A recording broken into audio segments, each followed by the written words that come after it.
Hello everyone, welcome to our class. आज की इस क्लास में हम डिस्कस करने वाले हैं environmental engineering. And environmental engineering बहुत इंपॉर्टेंट टॉपिक जिसके बारे में हम डिस्कस कर रहे हैं, ट्रिकलिंग फ़िल्टर। ओके, तो हम बात करेंगे कि ट्रिकलिंग फ़िल्टर जनरली किस पैरामीटर पर बेस्ड है एंड इसकी क्या प्रोसेस होती है और इसको जनरली कौन कौन से फैक्टर्स अफेक्ट करती हैं। तो ट्रिकलिंग फ़िल्टर के लिए अगर हम बात करें तो ट्रिकलिंग फ़िल्टर वर्क ऑन, तो किस पे वर्क करता है। फॉर एग्जांपल के लिए अगर हम ट्रिकलिंग फ़िल्टर के लिए बात करें तो ट्रिकलिंग फ़िल्टर किस पे वर्क करता है, अटेस्ट ग्रोथ मैकेनिज्म पे, work on attest growth mechanisms. तो ट्रिकलिंग फ़िल्टर किस पे वर्क करता है, अटेस्ट ग्रोथ मैकेनिज्म्स पे वर्क करता है। एंड इसमें जो प्रोसेस होती है वो एरोबिक डिकम्पोजिशंस। प्रोसेस कौन सी होती है, एरोबिक डिकम्पोजिशन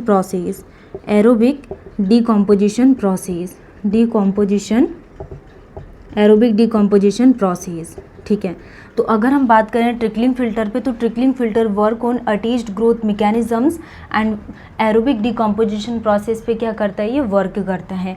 नेक्स्ट, अब हमने क्या देखे इसमें, as the waste water travels the filter medium. जो वेस्ट वाटर है ये ट्रेवल्स कर रहा है थ्रू फिल्टर मीडियम से। तो जो best water travels through the filter medium.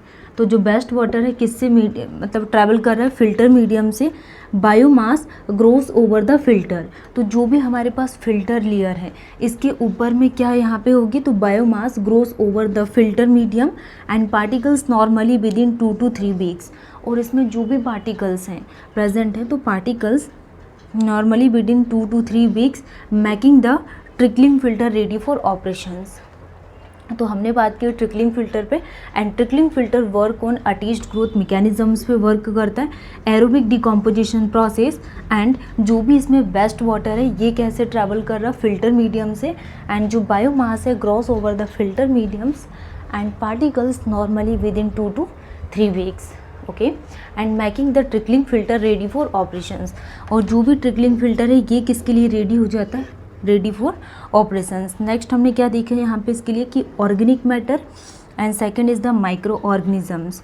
Organic matter, micro organisms and organic matter. अगर टॉप वाली लेयर में ऑर्गेनिक मैटर है एंड मीडियम लेयर में क्या है, माइक्रो ऑर्गेनिजम्स मीडियम लेयर में है एंड बॉटम में क्या है, ऑर्गेनिक मैटर। तो इस लेयर को क्या बोला जाता है, स्लाइन लेयर। और ये क्या है, ये बहुत इम्पॉर्टेंट है। तो organic matter, micro organisms and organic matter ये क्या फॉर्मेट कर रहा है, स्लाइन लेयर को। तो ट्रिकलिंग फ़िल्टर में हमने क्या देखे कि as the waste water travels through the filter medium, biomass grows over the filter medium, particles normally within 2 to 3 weeks making the trickling filter ready for operations. Organic matter and micro organisms क्या बना रहा है, slime layer को। Next, the sloughing layer of biomass where it settle down. तो जो sloughing layer of biomass where it settle down, तो इसके लिए क्या प्रोसेस होगी, lead to the formations of biological sludge in the secondary sedimentation tank.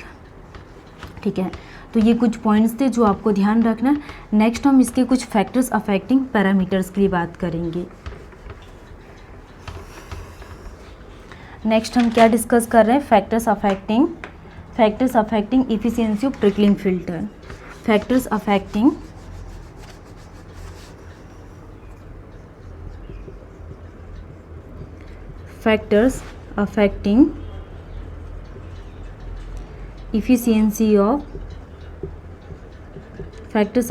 efficiency of trickling filter।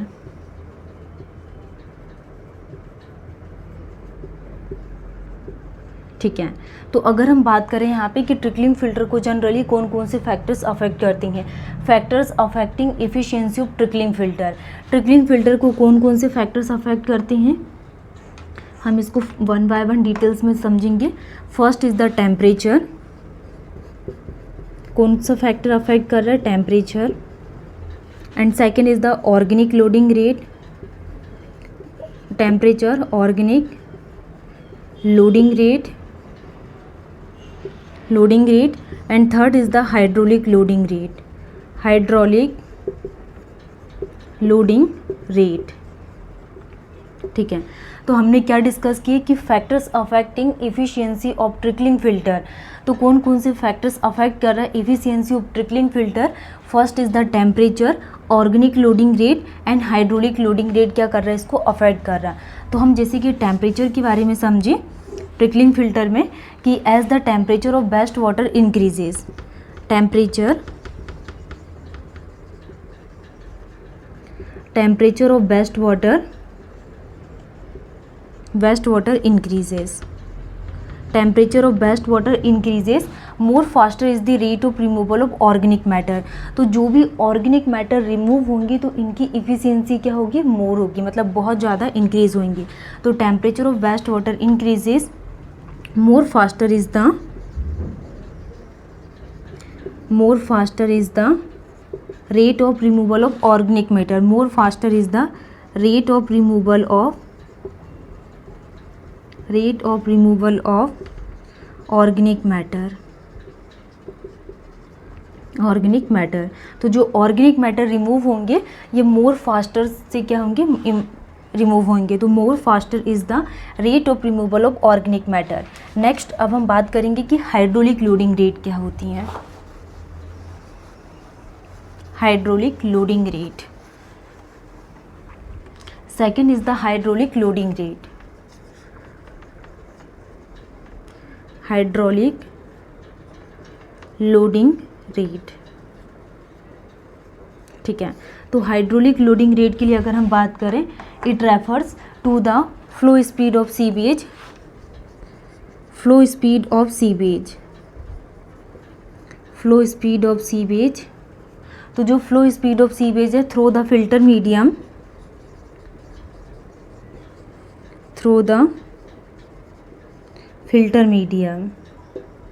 ठीक है। तो अभी सबसे फर्स्ट नंबर पे हमने टेम्परेचर के बारे में बात की है कि temperature of waste water increases and more faster is the rate of removal of organic matter.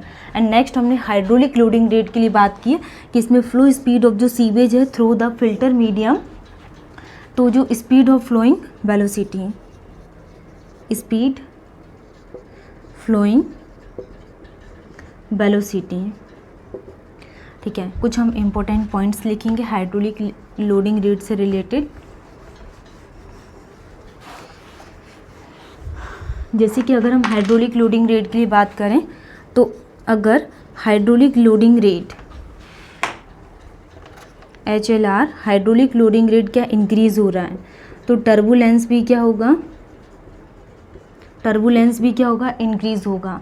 Hydraulic loading rate के इंक्रीज होने से टर्बुलेंस इंक्रीज होगा एंड स्लॉगिंग क्या होगा, इंक्रीज इंक्रीज होगी एंड स्लाइन लेयर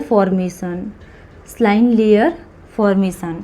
तो हाइड्रोलिक लोडिंग रेट के increase होने से टर्बुलेंस भी इंक्रीज होगा एंड टर्बुलेंस के इंक्रीज होने से स्लॉगिंग इंक्रीज होगा एंड स्लॉगिंग लेयर अगर इंक्रीज हो गई तो स्लाइन लेयर फॉर्मेशन भी इंक्रीज होगी। Slime layer formation increases and slime layer formations के इंक्रीज होने से more rate of decomposition, more rate of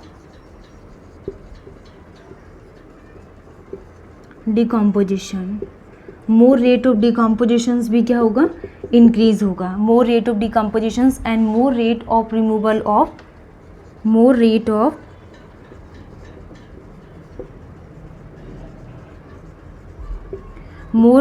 removal of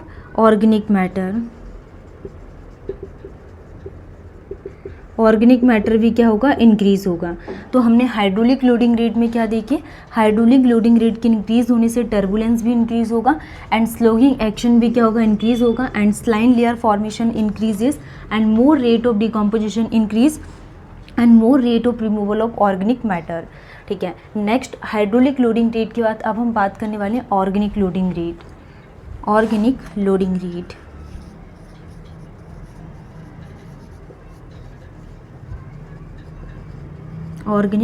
rate, ठीक है। तो ऑर्गेनिक लोडिंग रेट के लिए अगर हम बात करें तो ऑर्गेनिक लोडिंग रेट क्या होगी, OLR मीन्स जो ऑर्गेनिक मैटर कंटेंट है इसका जो कॉन्सेंट्रेशन है, और BOD फर्स्ट हमने क्या देखे यहाँ पे कि हाइड्रोलिक लोडिंग रेट क्या होता है। नेक्स्ट ऑर्गेनिक लोडिंग रेट में अगर हम बात करें व्हेन मोर OLR, तो ऑर्गेनिक लोडिंग रेट के ज़्यादा होने से मोर कॉन्सेंट्रेशन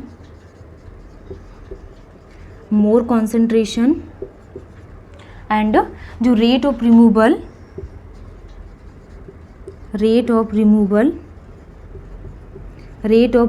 ऑफ ऑर्गेनिक मैटर,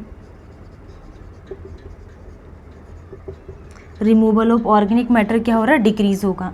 तो हमने क्या बात की कि ट्रिकलिंग फिल्टर किस पे वर्क करता है, trickling filter work on attached growth mechanisms, and जो अटेच्ड ग्रोथ मैकेनिज्म्स है एरोबिक डिकम्पोजिशंस इसमें प्रोसेस होती है, एंड ऑर्गेनिक मैटर और माइक्रो ऑर्गेनिजम्स और ऑर्गेनिक मैटर के बीच में जो लेयर्स बनती है उनको स्लाइन लेयर बोला जाता है। और इसको कौन कौन से फैक्टर्स अफेक्ट करते हैं, temperature, hydraulic loading rate affect करता है and organic loading rate affect करता है। तो ये तीनों फैक्टर्स आपको ध्यान रखना है, और नेक्स्ट क्लास में हम इसकी आगे की प्रोसेस को समझेंगे कि ट्रिकलिंग फिल्टर जनरली इसको कितने पार्ट्स में डिवाइडेड किया गया है। एंड इसमें जैसे कि फर्स्ट हम बात करेंगे स्टैंडर्ड रेट ट्रिकलिंग फिल्टर। तो स्टैंडर्ड रेट ट्रिकलिंग फैक्टर के लिए हॉरिजॉन्टल फ्लो वेलोसिटी क्या होती है एंड वर्टिकल फ्लो वेलोसिटी क्या होती है। तो इन पैरामीटर से क्वेश्चंस बनते हैं एग्जाम में। Thank you.